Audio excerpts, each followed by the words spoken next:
अस्सलाम वालेकुम नाजरीन। मैं हूं समीउल्लाह मलिक एडवोकेट और आप देख रहे हैं मेरा चैनल समी मलिक एडीवी। आज की वीडियो का उन्वान है जमानत बाद अज गिरफ्तारी। जमानत बाद अज गिरफ्तारी क्या होती है और किन हालात में ये पेश आती है।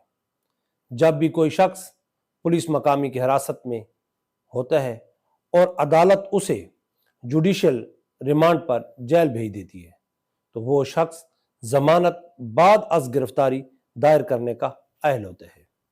जमानत बाद अज गिरफ्तारी दायर करने के लिए मुलजम के कौंसल को जेल से उसका पावर ऑफ अटार्नी यानी कि वकालतनामा साइन करवाना होता है।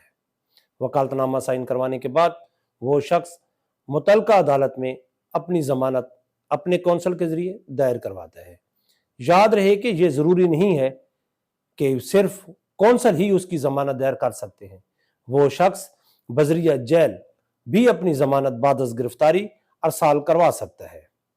जमानत मंजूर होने के बाद अदालत उसे मुचलके जमा करवाने का और जमानतनामा दाखिल करवाने का हुक्म देती है।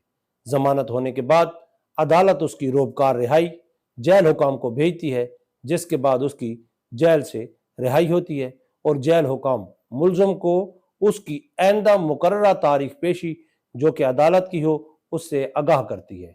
अगर आपको हमारी आज की ये वीडियो पसंद आई है तो आप इसे लाइक करें, शेयर करें और चैनल को सब्सक्राइब करें और अपनी कीमती आरा से कमेंट्स में जरूर आगाह फरमाएं। शुक्रिया।